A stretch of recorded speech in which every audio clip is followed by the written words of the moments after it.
औज़ु बिल्लाहि मिनश शैतानिर रजीम बिस्मिल्लाहिर्रहमानिर्रहीम अस्सलामु अलैकुम व रहमतुल्लाहि व बरकातहू। मोअज़्ज़िज़ हाज़रीन इकराम, बुज़ुर्गाने क़ौम और मिल्लत, मेरी इज़्ज़तदार माँ और बहनों, ग़यूर नौजवान साथियों, पसे पर्दा बैठकर सुनने वाली मेरी माँ और बहनों, मेरे तमाम मजलिसी रुफ़क़ा, शहनशीन पर तशरीफ़ फरमा महाराष्ट्र के मजलिस इत्तेहादुल मुस्लिमीन के सदर वो साबिक़ा रुकने पार्लिमान मोहतरम जनाब सैयद इम्तियाज़ जलील साहब, मालेगांव के नौ मुंतखब शुदा रुकन असम्बली मुफ्ती इस्माइल साहब, अब्दुल मालिक साहब, डॉक्टर खालिद साहब, औरंगाबाद के नासिर सिद्दीकी साहब और शहनशीन पर तशरीफ़ फरमा मुअज़्ज़िज़ हाज़रीन इकराम, बुज़ुर्गाने क़ौम और मिल्लत, उलेमा और मशाइख़ीन इज़्ज़ाम, मैं सबसे पहले मालेगांव की आवाम का शुक्रिया अदा करता हूँ कि अल्लाह सुब्हाना व तआला ने आप तमाम के दिल में इस बात को डाला कि आप यहाँ से मजलिस इत्तेहादुल मुस्लिमीन के उम्मीदवार हज़रत मौलाना मुफ्ती इस्माइल साहब को अपना कीमती वोट दें। मैं आपका शुक्रिया इसलिए भी अदा करना चाहूँगा कि आप तमाम ने मुफ्ती इस्माइल साहब को अपना वोट देकर उनको दोबारा मालेगांव का रुकन असम्बली मुंतखब फरमाया आपकी खिदमत के लिए। ये मुफ्ती इस्माइल साहब की कामयाबी नहीं है, बल्कि ये कामयाबी आपके इत्तेहाद की कामयाबी है, ये आपके सियासी शऊर की कामयाबी है। आपने मालेगांव की आवाम ने इनफरादियत को मुस्तरद किया और आपने इज्तिमाइयत को कामयाब किया। मुफ्ती इस्माइल साहब या मजलिस इत्तेहादुल मुस्लिमीन की कामयाबी से ज़्यादा ये है कि हमने बुराई को शिकस्त दी और हमने नेकी को मजबूत किया। आपने मजलिस इत्तेहादुल मुस्लिमीन के उम्मीदवार को कामयाब करके पैगाम दिया कि आप मालेगांव में किसी भी किस्म की गुंडागर्दी को बर्दाश्त नहीं करते हैं, आप यहाँ पर अमन चाहते हैं। आपने अपने एक एक वोट को पतंग के निशान पर बटन दबाकर ये बता दिया कि हम बटन तो दबा रहे हैं पतंग के निशान पर, मगर हम नहीं चाहते कि जो बटन और पाउडर का कारोबार करने वाले लोग हैं, जो हमारे बच्चों की ज़िंदगियों को बर्बाद कर रहे हैं, हम उन लोगों को वोट नहीं देंगे। आपने बटन दबाया तो बटन बेचने वालों की अब नींद हराम हो चुकी है। मैं आप तमाम का वो पटाखे रोक दो भाई, वो पटाखे रुकवा दीजिए ज़रा। मैं आपसे ये कहने आया हूँ, शुक्रिया अदा करने आया हूँ कि इंशाअल्लाह ताला मुफ्ती इस्माइल साहब की कामयाबी आप तमाम की कामयाबी है। मैं अपनी आवाज़ के ज़रिए हमारी इज़्ज़तदार माँ और बहनों का भी शुक्रिया अदा करना चाहूँगा कि उन्होंने मजलिस इत्तेहादुल मुस्लिमीन से अपनी बेपनाह मोहब्बत और वाबस्तगी का सबूत देकर यहाँ पर उन्होंने इत्तेहाद को कामयाब किया मजलिस इत्तेहादुल मुस्लिमीन के उम्मीदवार की कामयाबी इज्तिमाइयत की कामयाबी है। जो लोग इलेक्शन लड़ रहे थे मुफ्ती इस्माइल साहब के ख़िलाफ़, वो ये समझ रहे थे कि हमको इलेक्शन जीतना इसलिए ज़रूरी है कि हमको अपनी ताकत में इजाफ़ा करना है ताकि हम अपने मालेगांव के गरीब आवाम पर जुल्म कर सकें। वो इलेक्शन दौलत की बुनियाद पर इसलिए लड़ रहे थे क्योंकि उनको ये उम्मीद थी कि हम दौलत कमा लेंगे जीतने के बाद। बहरहाल मेरे अज़ीज़ दोस्तों और बुज़ुर्गों, मैं आप तमाम को सलाम करता हूँ। मजलिस इत्तेहादुल मुस्लिमीन के तमाम ज़िम्मेदारों को, अरकान का शुक्रिया अदा करता हूँ और उन तमाम लोगों का भी शुक्रिया अदा करता हूँ जो खामोशी के साथ मजलिस इत्तेहादुल मुस्लिमीन के उम्मीदवार की कामयाबी के लिए बहुत मेहनत किए, जुस्तजू किए, अपने रातों की नींद को बर्बाद किया और मुफ्ती इस्माइल साहब और मजलिस इत्तेहादुल मुस्लिमीन को यहाँ से कामयाब और कामरान किया। अब हम मुफ्ती इस्माइल साहब से भी गुजारिश करते हैं कि मुफ्ती इस्माइल साहब बहैसियत रुकन असम्बली मालेगांव में जो गुंडागर्दी करने की कोशिश करेगा, मुफ्ती इस्माइल साहब गुंडागर्दी को यहाँ से ख़त्म करेंगे। हम उम्मीद करते हैं और हमको यकीन है कि मुफ्ती इस्माइल साहब जो ड्रग का कारोबार कर रहे हैं, जो बटन के नाम पर या पाउडर के नाम पर, मुफ्ती इस्माइल साहब अपनी पूरी ताकत लगाकर उन कारोबार करने वालों का ताक़ुब करेंगे और वो मालेगांव की सरजमीन पर वो नज़र नहीं आएंगे इंशाअल्लाह ताला। जो लोग ड्रग्स का कारोबार कर रहे हैं वो दूर रहे हमसे, मालेगांव से दूर चले जाएं, क्योंकि मुझे मालूम हुआ कि यहाँ पर पुलिस ने भी बटन या पाउडर करीब 2,27,000 की लागत का यहाँ पर पकड़ा भी है इलेक्शन के बाद। मैं पुलिस वालों का भी शुक्रिया अदा करता हूँ इस मामले में, क्योंकि उन्होंने ऐसे लोगों के ख़िलाफ़ उनको कार्रवाई करने की ज़रूरत है जो हमारे मुल्क और हमारे मालेगांव की नस्लों को बर्बाद करना चाहते हैं।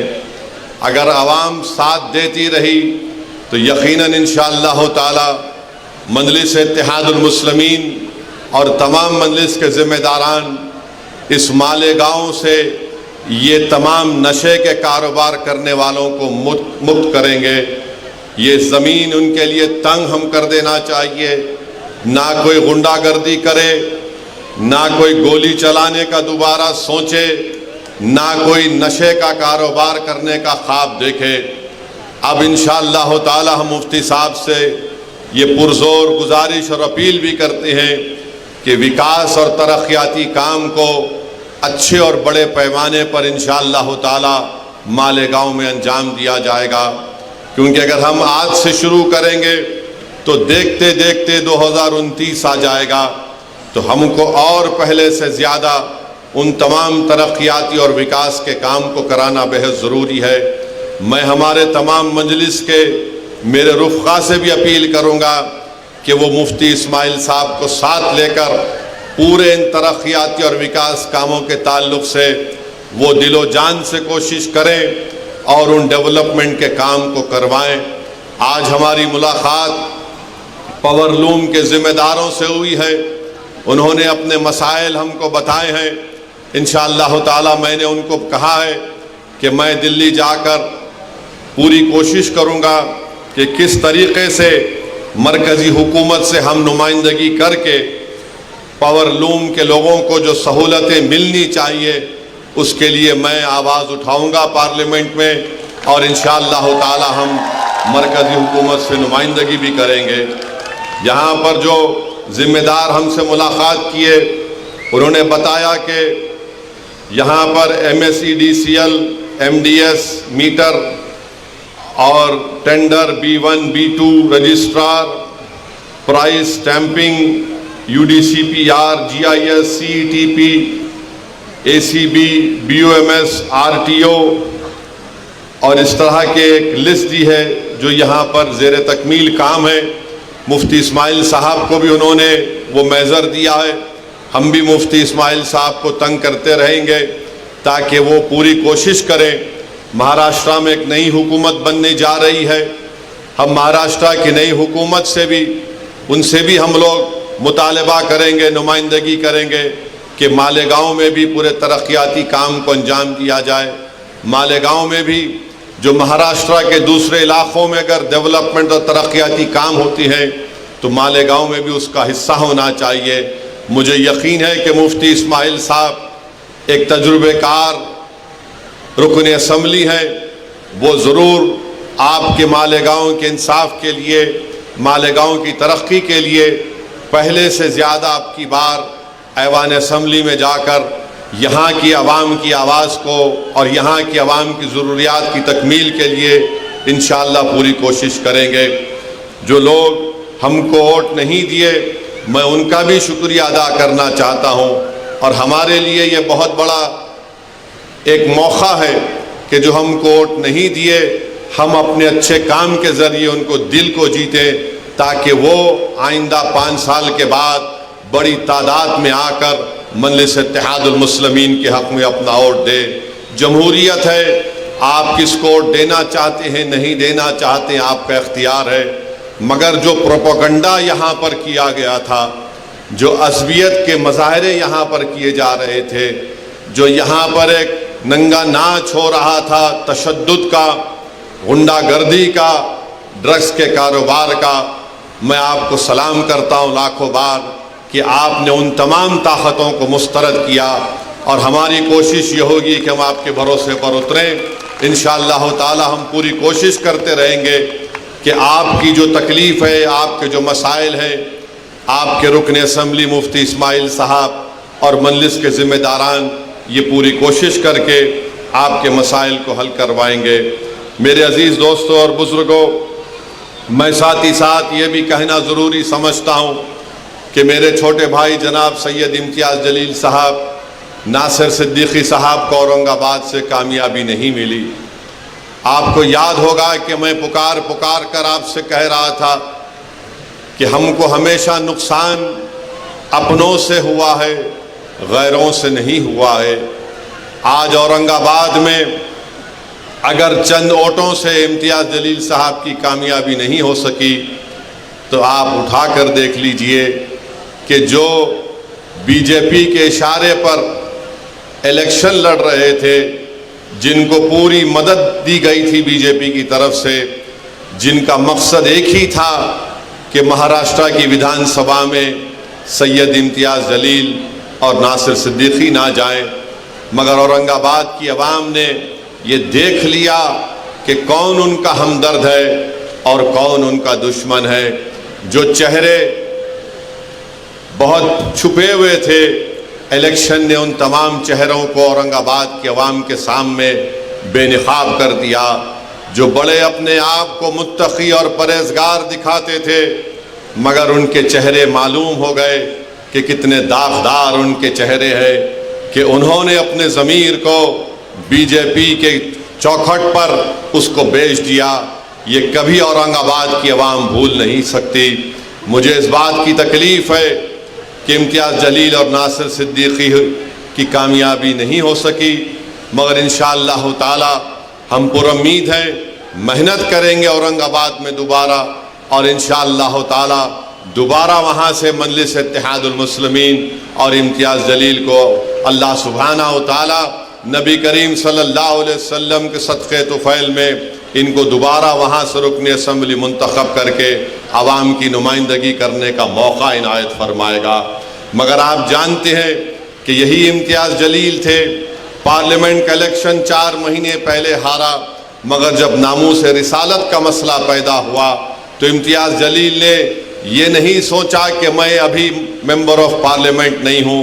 इम्तियाज़ जलील ने बहैसियत महाराष्ट्र के मजलिस इत्तेहादुल मुस्लिमीन के सदर के इस चीज़ को उठाया, और जो लोग रसूलुल्लाह सल्लल्लाहु अलैहि वसल्लम की शान में गुस्ताखी करना चाहते थे, इम्तियाज़ जलील ने एहतजाज सदाए एहतजाज को बुलंद किया और पूरे महाराष्ट्र की एक तारीख में एक पुरअमन एहतजाज निकाला गया।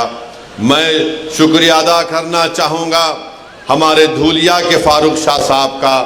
बेहतरीन इलेक्शन कैंपेन फारूक शाह साहब ने किया, बेहतरीन काम धूलिया के गली कूचों में जनाब फारूक शाह साहब ने किया।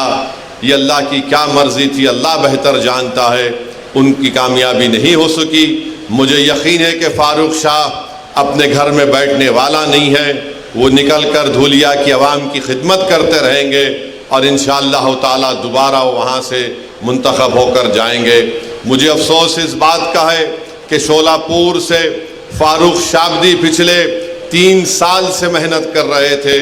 बहुत कुर्बानियाँ फारूक शाबदी ने दी। उनके घर में उनके बेटे की तबीयत ख़राब हो गई, बहुत तबीयत इतनी ज़्यादा ख़राब हो गई थी, उसके बावजूद भी फारूक शाबदी कभी बम्बई में अपने बेटे के इलाज के लिए, तो जैसा तबीयत अच्छी होती दौड़कर शोलापुर को फारूक शाबदी आ जाते। फिर एक ऐसा वक्त भी आया कि उनके वालिद की तबीयत इतनी ख़राब हो गई, मगर फारूक शाबदी ने अपनी वालिद की भी खिदमत की और शोलापुर की आवाम की खिदमत की।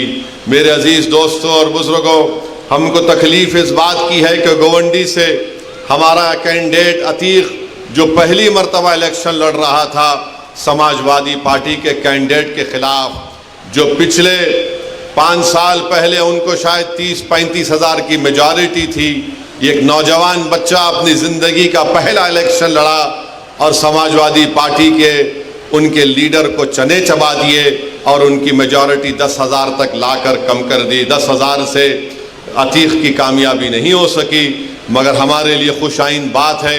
इंशाअल्लाह ताला हम इतने बड़ी तादाद में वोट हासिल की है, इससे एक पैगाम ये मिलता है कि महाराष्ट्र में मुसलमानों ने तय कर लिया है कि मजलिस इत्तेहादुल मुस्लिमीन ही हमारी सियासी आवाज़ बन सकती है।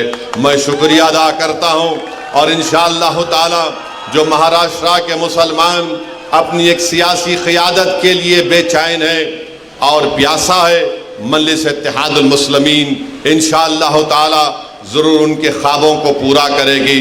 आपकी क़ियादत है और मजबूत होगी इंशाअल्लाह ताला। मैंने पहले भी किया और आज भी कह रहा हूँ, महाराष्ट्र की सियासत में अगर कोई मुसलमानों का लीडर और कायद है तो उसका नाम सैयद इम्तियाज़ जलील और मुफ्ती इस्माइल है और इससे कोई इनकार नहीं कर सकता। हाँ, तुम इलेक्शन जीत के आए हो, मगर क़यादत का तुम दावा नहीं कर सकते। क़यादत का दावा अगर कोई करेगा, जिसके पीछे आज महाराष्ट्र के 11% मुसलमान खड़े हैं मजलिस इत्तेहादुल मुस्लिमीन के खिलाफ, वो इम्तियाज़ जलील और मुफ्ती इस्माइल साहब हैं। मैं आपसे अपील कर रहा हूँ कि हमको अपनी जमात को और मजबूत करना है। डरने और घबराने की ज़रूरत नहीं है। जिस किसी की हुकूमत बनती है बनने दीजिए, मगर मुझे यकीन है कि मजलिस इत्तेहादुल मुस्लिमीन के रुकन असम्बली मुफ्ती इस्माइल साहब बेबाक तरीक़े से गरीब और मज़लूम आवाम की आवाज़ को उठाएंगे और इंशाअल्लाह ताला आपके मसाइल को हल कराने की वो पूरी कोशिश करेंगे। मेरी आपसे गुजारिश है कि आप मुफ्ती इस्माइल साहब की सेहत के लिए भी दुआ फरमाइए। मगर मालूम भी हुआ कि कल मुफ्ती इस्माइल साहब कहीं पर बैठकर कलेजी खा रहे थे।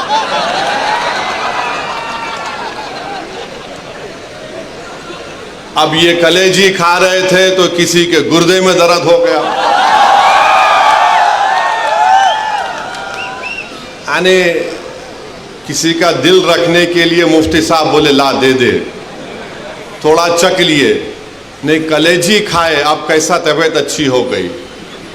अरे भाई, तुम्हारे कलेजे को क्या हुआ, तुम्हारे दिल को क्या हुआ, उसको साफ कर लो, तुम्हारे कानों को साफ कर लो और इस बात को यकीन कर लो कि अब तुम्हारी गुंडागर्दी चलने नहीं देंगे इंशाअल्लाह ताला। हमारी कोशिश ये होगी कि मालेगांव में और इत्तेहाद मजबूत हो। तुमने जो हर घर में मालेगांव में दीवार उठाने की कोशिश की, उन छोटी छोटी दीवारों का सदुद्दीन ओवैसी बुनियाद के साथ उखाड़ कर हम फेंक देंगे इंशाअल्लाह ताला। हम अपने घर में दीवार कोटने नहीं देंगे। हम अपने मसाजिद में और इख्तिलाफात को फ़रोग़ नहीं देंगे। ये आपको और हमको तय करना है मेरे अजीज़ दोस्तों और बुज़ुर्गों। तीसरी अहम बात जो मैं आपके सामने अर्ज़ करना चाह रहा था, आज औरंगाबाद में मीडिया के लोगों ने मुझसे पूछा कि आरएसएस के सर संचालक मोहन भागवत ने यह कहा कि किसी भी आबादी का पॉपुलेशन गिरना ख़तरे की बात है, और उन्होंने कहा कि कम से कम 3 बच्चे पैदा करो। और मीडिया ने मुझसे कहा कि आप इस पर कोई तबसरा करिए। तो मेरे अजीज़ दोस्तों और बुज़ुर्गों, हमारे मीडिया के लोग भी हैं, और माशाअल्लाह से पुलिस आज फिर नोटिस दी मेरे को। तो खैर, कानून के दायरे में रहकर हम हमेशा बात करते आए और इंशाअल्लाह बात करते रहेंगे। मोहन भागवत ने कहा कि 3 बच्चे पैदा करो। मोहन भागवत साहब, आप लोग कब शादी कर रहे पहले ये बता दो। अब 3 बच्चे पैदा करो बोल रहे। अब आपके और हमारे कानों ने बरसों से हम सुन रहे हैं, पिछले 10 साल से खास तौर से खुद प्राइम मिनिस्टर वजीर आजम नरेंद्र मोदी ने पार्लियामेंट इलेक्शन के दौरान राजस्थान में कहा था कि हमारे हिंदू बहनों के गलों से मंगलसूत्र उतार कर उन महिलाओं को दिया जाएगा जो ज्यादा बच्चे पैदा करते हैं। वजीर आजम का इशारा मुस्लिम खवातीन पर था। अब मोहन भागवत को कहना पड़ रहा है कि बच्चे ज्यादा पैदा करो। मोहन भागवत साहब, आप 3 बोल रहे, मेरे को 5 है। मुफ्ती साहब, आपको कितने हैं? धाको 4 है। आप बहुत कंजूसी करे, आप इसमें भी कंजूसी कर रहे मुफ्ती साहब। नहीं, गलत नहीं लेना, मैं तो दूसरा मतलब निकालेंगे तुम लोग। इम्तियाज साहब को खाली 2 ही है। अब मोहन भागवत बोल रहे, अरे ठहर जा भाई, मोहन भागवत बोल रहे 3 पैदा करो। ऑर्गेनाइजर आरएसएस की एक मैगजीन है तायीद करने वाली, अक्टूबर 2021 को ऑर्गेनाइजर मैगजीन ने लिखा कि मुसलमानों की आबादी बहुत बढ़ रही है, इसको कम करना चाहिए। अब मोहन भागवत बोल रहे 3 पैदा करो। झारखंड में इलेक्शन हुआ, झारखंड में बीजेपी ने एक इश्तिहार बनाया, और इश्तिहार ये था कि एक हमारे हिंदू भाई बहन घर में बैठकर खाना खा रहे हैं, टेबल पर खाना खा रहे हैं, घर के अंदर बेल बजती है। जब दरवाज़ा खोलते हैं तो क्या देखते हैं कि घर के बाहर कम से कम 40-50 मुसलमान खड़े हुए हैं, बुर्खा पोश खवातीन खड़े हुए हैं, टोपी पहनने वाले मुसलमान पहने हुए। अचानक हिंदू बहन के घर में आ गए और घुस के खाना वाना बैठकर घर में बैठ गए।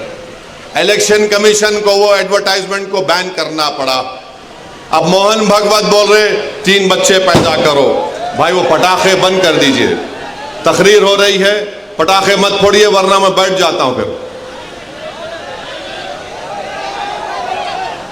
मोहन भागवत जो बोल रहे हैं, मैं आपको बता रहा हूं कि कितने मर्तबा हमने सुना कि मुसलमान आबादी बहुत बढ़ा रहे हैं।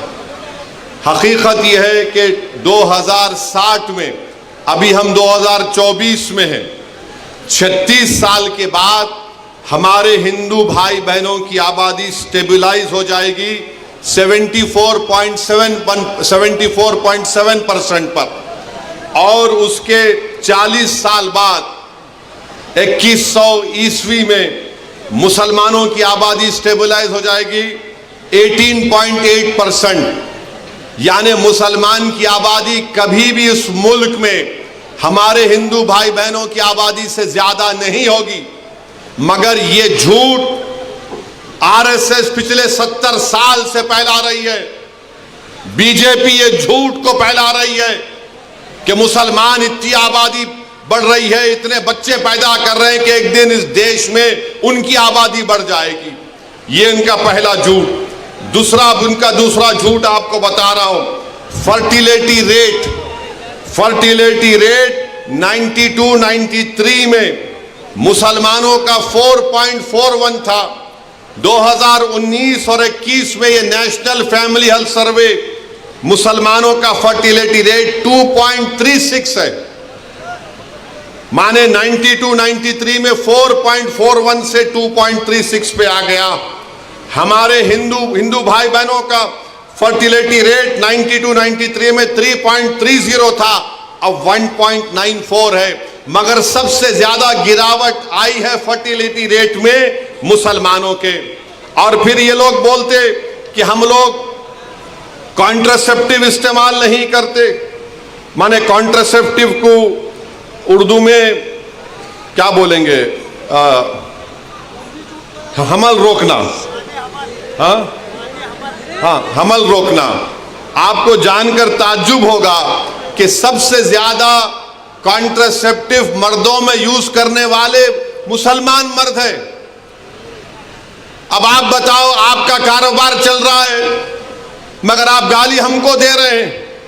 तो मेरे अजीज दोस्तों और बुजुर्गों, ये बीजेपी और आरएसएस की तरफ से ये झूठ, और फिर आप मुस्लिम खवातीन भी कॉन्ट्रासेप्टिव इस्तेमाल करती है। डेटा है, हिंदू खवातीन 67.9 तो मुस्लिम खवातीन 60.2 इस्तेमाल करती है।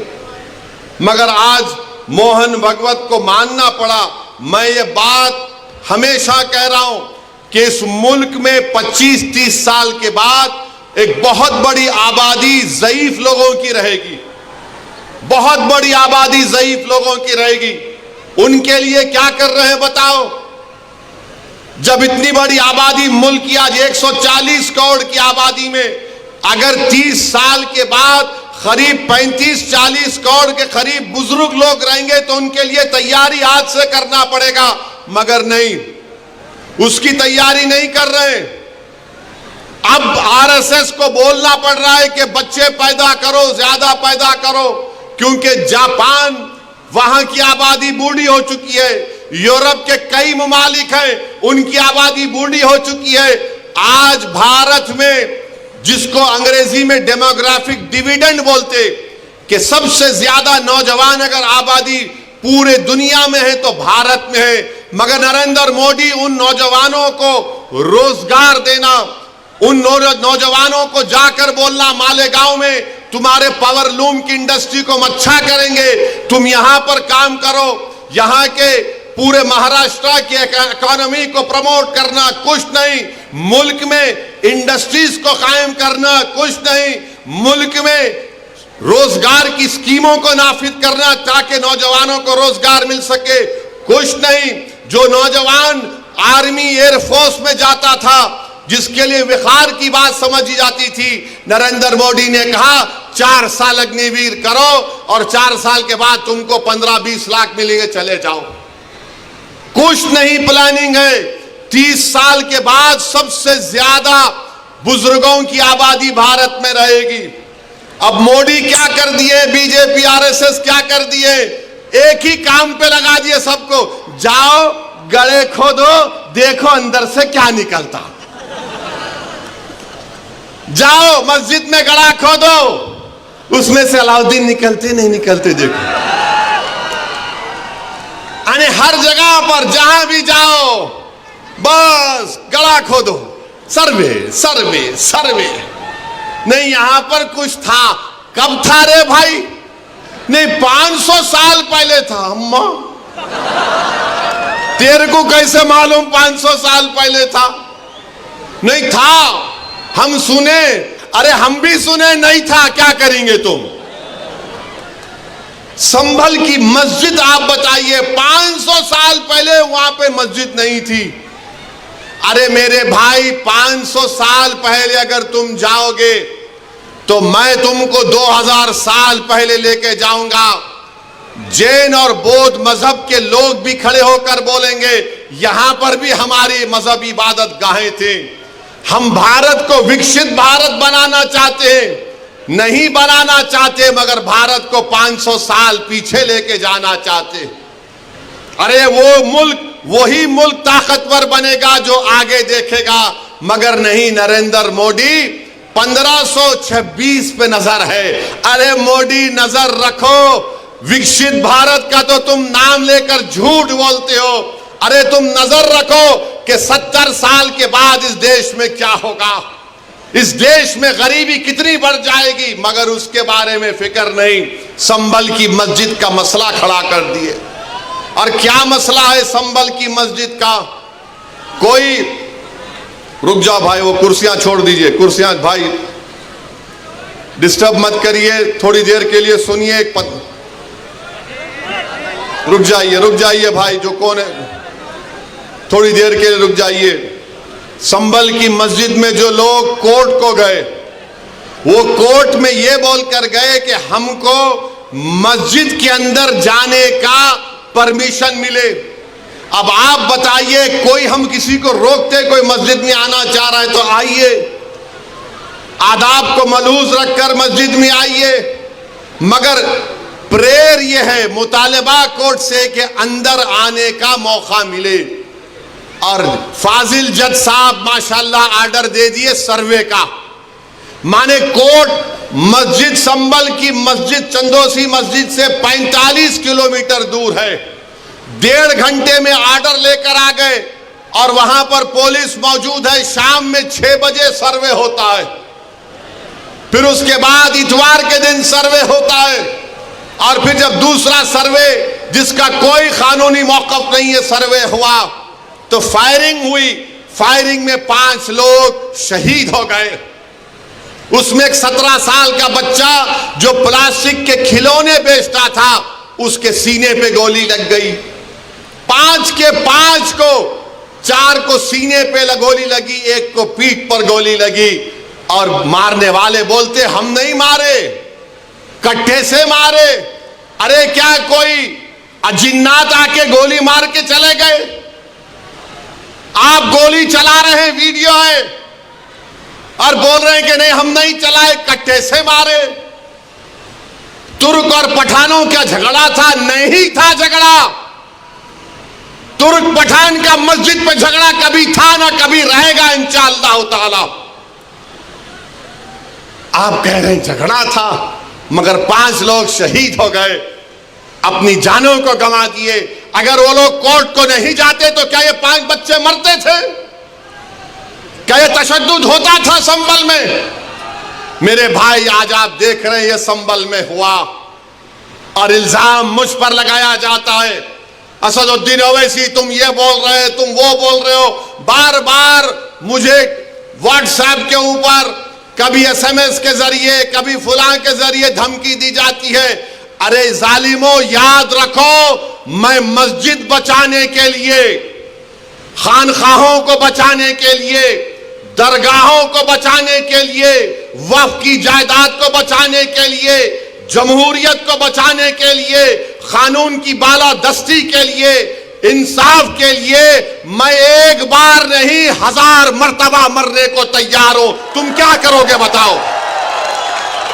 तुम समझ रहे कि हम खामोश बैठ जाएंगे?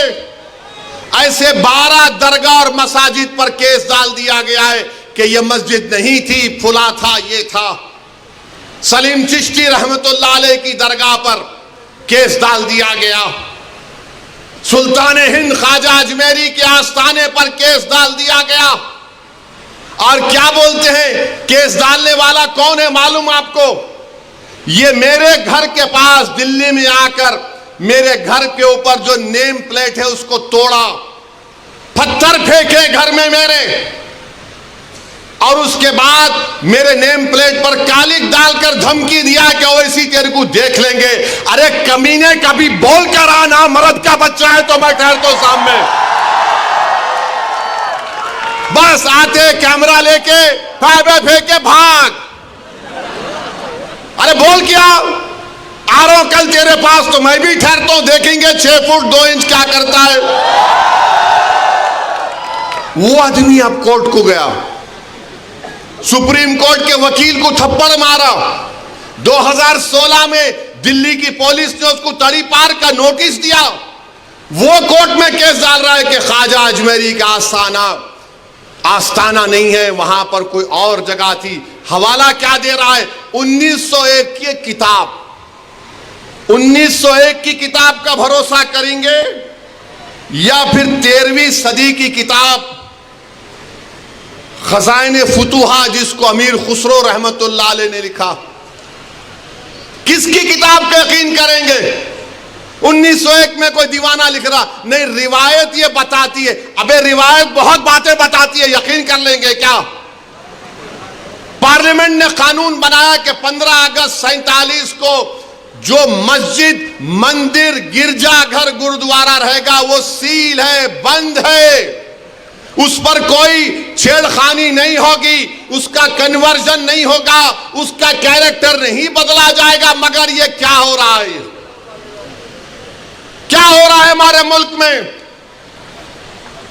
800 साल की दरगाह ख्वाजा गरीब नवाज सुल्तान हिंद की। और सुनो इख्तिदार की कुर्सियों पर बैठने वालों, दिल्ली के इख्तिदार पर बैठने वाले सुनो, ख्वाजा हिंदुस्तान का सुल्तान है, उसके बाद कोई सुल्तान को नहीं मानते हम। ख्वाजा के आस्थाने पर चले गए, गरीब नवाज के आस्थाने पर चले गए। अरे कौन सी किताब तुम्हारी? नहीं, वो फुरा दीवार को ऐसा खिकोरे तो उसको ऐसा रंग निकाले तो छतरी निकलती। अबे तेरे घर में मैं अगर 1000 फीट खोदा तो उसमें भी खाने जहां खां की मलबा निकलता, क्या करेंगे? दे देता मेरे को, क्या करेंगे? नहीं, वो था। याद रखो, ये मुल्क कमजोर हो जाएगा। 5 बच्चों की जानें चले गई, वो मरे नहीं, वो शहीद हैं। तुमने उनको गोली मारकर उनका कत्ल किया है, तुम कातिल हो। तुमने गरीब माँ बाप को अपनी औलाद से महरूम कर दिया है। अरे ये मीडिया को लीक करते नहीं, वो पत्थर फेंक रहे, वो फुला कर रहे। अरे मस्जिद है, अल्लाह का घर है, तुमको क्या राइट देता है किसी भी इबादत जहां पर अगर तुम जाओगे तो लोग क्या खामोश बैठ जाएंगे? 800 साल की दरगाह, वहां बोल रहे नहीं ये नहीं था, वो नहीं था। हम भारत के प्रधानमंत्री से पूछना चाह रहे नरेंद्र मोदी, क्या आप ये तमाम इन लोगों को रोकेंगे या फिर ये देश इसी तरह चलता रहेगा कि हर मस्जिद पे सवाल कर दो, हर दरगाह पे सवाल उठा दो? मेरे भाई 12 मुकदमे आयद हो चुके हैं ज्ञानवापी पर, मथुरा की शाही ईदगाह पर। वहां पर तो 1965 में मुसलमानों ने हिंदू भाई बहनों से मिलकर बैठकर तस्वीया कर लिया। 8 एकड़ जमीन मुसलमानों ने वक्फ की दी कि लो ये किस्मत-ए-दस्तान है, आपके लिए मोतबर जगह है, आप बनाओ यहां पर। 65 में सुन्नी वक्फ बोर्ड की इजाजत से एग्रीमेंट हो गया हिंदू मुसलमान में। 2023 में कोई आके बोला वो कौन हिंदू होते, वो पूरी जगह हमारी है। टीले वाली मस्जिद लखनऊ की, ऐसे 12-13 मुकामात हैं। सुप्रीम कोर्ट ने राम मंदिर के फैसले में कहा कि 91 का एक्ट भारत के संविधान का एक अटूट हिस्सा है। और फिर उसके बाद डीवाईसी चंद्र जो सीजीआई थे वो खामोश हो गए। ओरल ऑब्जर्वेशन किया कि नहीं, सर्वे को असर्टेन करने में क्या बुरी बात है? अरे बुरी बात यह है कि सर्वे कोई एकेडमिक एक्सरसाइज नहीं है। सर्वे क्यों किया जा रहा है? ज्ञानवापी मस्जिद में वजू खाने को सील हो गया। ज्ञानवापी मस्जिद के जुनूबी तरफ हमारे पास नहीं है, वक्फ की जायदाद नहीं है। वो क्या क्या करेंगे आप? और जब बाबरी मस्जिद का फैसला आया था, मैं पुकार कर कह रहा था ये गलत फैसला है, इसके बाद बहुत सी चीजें खुलेंगे। तो मेरे खिलाफ ये वही लोग हैं जो आज इस असेंबली के इलेक्शन में इनको और दो, उनको और दो ऐलान किए थे। वो लोग मुझे फोन करके बोले आप ऐसा क्यों बोल रहे हैं, आप इम्यूनेशन दे रहे हैं बीजेपी को। मैंने कहा हजरत दामन बरकाता हूं, जजमेंट आप पढ़ो, ये जजमेंट तमाम चीजों को खोल देगा। मुझसे कहा कि आप खामोश हो जाओ, ओवैसी तुम मत बोलो। मैंने कहा मौत मेरे को खामोश कर सकती, जब तक अल्लाह जिंदा रखेगा मैं सच्चाई को बयान करूंगा और बयान करता रहूंगा। आज बोलो खामोश हो जाओ। मैं जब कह रहा था तो कोई बोल रहे हैं मत बोलो, इनको क्या है, ये भड़काऊ भाषण दे देते, इनको क्या है, इनको टीवी पे जाके बोलने का शौक है। आज क्या हुआ महाराष्ट्र के चुनाव में? क्या बीजेपी ने क्या कहा जा जाकर? आज हमारे पास करण जैसे, क्या नाम है, यूसुफ पुंजानी आकर तकरीर करके गए, मैं इलेक्शन जीतने का हार गया। उन्होंने कहा कि बीजेपी ने पूरे महाराष्ट्र में प्रचार कर दिया कि फतवा जीतेगा या भगवा जीतेगा। बताओ ये कौन है लोग?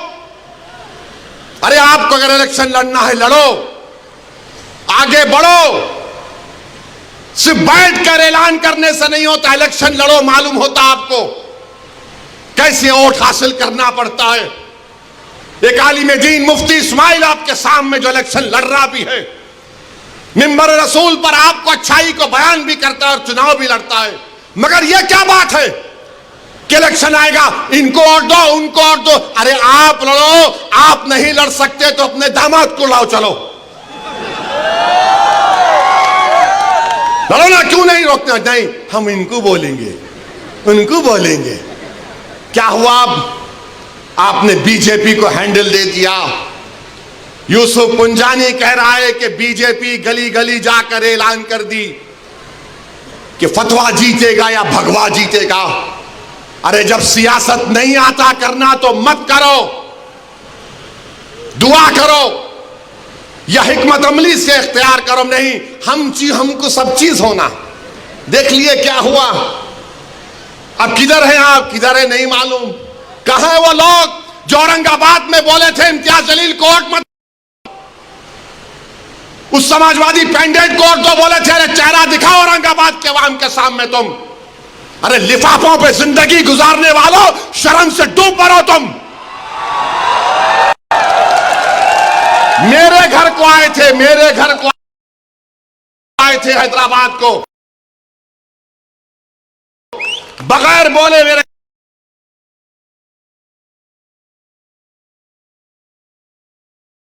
घर को आए। मैं वक्फ के बिल की मीटिंग में जा रहा था, पलट मेरा गार्ड फोन करा के साहब इतने लोग आए, मिला, घर पे आए तो मैं कहा कि मेरा घर इतना बड़ा नहीं है, आप लोग 20 लोग ले लीजिए, को बिठा, वो बात करे, बात करा, लेटर लिख के दिए को, टिकट दो, मला मैं गौर करूंगा। फिर जाने से पहले कि अंग्रेजी कुरान का तर्जुमा जो टर्की छपा हुआ है उसकी 4 कॉपियां इन जिम्मेदारों को दिया कि आप मेरे घर को आए, ये अल्लाह के वली की कुरान का तर्जुमा है। एक एक हाथ में दिया तो औरंगाबाद जाके बोले हम घर को गए थे, हमारे को चाय तक नहीं। अरे आप पहले से बोल देते तो नान खलिया खिला देता मैं। मेरे को नहीं मालूम था कि तुम मेरे घर को खाना खाने आ रहे। कुरान करीम दिया ना हाथ में, अल्लाह का कलाम तुम्हारे हाथ में दिया, तुमको उसका भी लिहाज नहीं है और तुम दावा करते हो कौम का। बहुत बोल सकता हूं, याद रखो मेरी जबान को लगाम नहीं है, तुम्हारा घर से निकलना महाल कर दूंगा मैं यहां पे। मेरे भाई इमाम शाफई मुफ्ती साहब बैठे हुए, इमाम शाफई रहमतुल्लाह अलैह का जमाना है। एक दौलतमंद ने कहा कि अगर अल्लाह मेरे को बेटी देगा तो जब उसकी शादी करूंगा दीन और दुनिया की दौलत उसको दूंगा। जब बेटी की शादी का मौका आया उलमाए किराम के पास गया, उलमाए किराम ने कहा कि नहीं तू नहीं दे सकता, दीन और दुनिया की दौलत तो कैसे देगा, तेरी कसम गलत हो गई। इमाम शाफई के पास गए, इमाम शाफई बोले बहुत आसान है। इमाम शाफई रहमतुल्लाह अलैह ने कहा तेरी बेटी की शादी कब है? उसने कहा फुला दिन है। बोले मैं आ रहा हूं, चला जा। इमाम शाफई पहुंचे, इमाम शाफई रहमतुल्लाह अलैह ने कहा कि आसान है। वो बोला कि हज़रत शादी तो हो गई, क्या है बताओ। बोले कुरान अपनी बेटी को दे दे, दीन और दुनिया की दौलत उसको दे चुका। मैं उनको दिया, 4 कुरान दिया उनको और बोल के दिया कि आप मेरे घर को आए, मुझे पता नहीं है, मैं वकीलों की मीटिंग में जा रहा था, पलट कर आया आपके लिए। ये कुरान करीम का तोहफा आपको दे रहा हूं। अरे तुमको ओवैसी से मजलिस से नफरत है, मगर कुरान करीम की तो अजमत का तुम लिहाज रख लेते। मैं ये बात इलेक्शन में बोल सकता था मगर खामोश बैठे रहा, मगर आज मजबूरन बोलना पड़ रहा है। याद रखो, तुम लोग जो काम कर रहे हो ना, तुम महाराष्ट्र के मुसलमानों को ना सिर्फ कमजोर कर रहे हो बल्कि तुम उनकी आवाज का गला घोट रहे हो। अरे तुम इलेक्शन लड़ो, हम तुम्हारी तायीद करने को तैयार हैं। कब तक तुम ये सियासत करोगे कि उन्हें बोल दिया इन्हें बोल दिया? जिसको तायीद किए औरंगाबाद में वो खाली 5000 वोट लिया, 5000 वोट लिया। नासिर के खिलाफ कितने वोट लिया उन्हें? 10,000 वोट लिया। और नासिर हारे 8,000 वोट से। जो जिसकी तायीद का ऐलान किया वो 5,000, इम्तियाज जलील हारे 1100 वोट से। धूलिया से फारूक शाह के खिलाफ आपने ऐलान किया, वो 10,000 पे निपट गया। फारूक शाह 70,000 वोट लिए, सिर्फ 1700 वोट लिया वो जालिम, सिर्फ 1700 वोट लिया। फारूक शाह 70,000 वोट लिया। अतीक को आपने तायीद नहीं की, किसी और को बोल दिया। अरे क्या कर रहे हो तुम लोग? मत करो। तुम्हारा एहतराम और तुम्हारी अजमत हम करते हैं, मगर आप जो काम कर रहे वो मुसलमानों के हक में नहीं कर रहे हैं।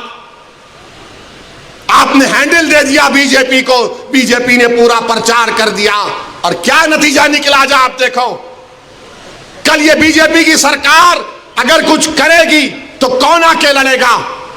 आप आएंगे रोड पे?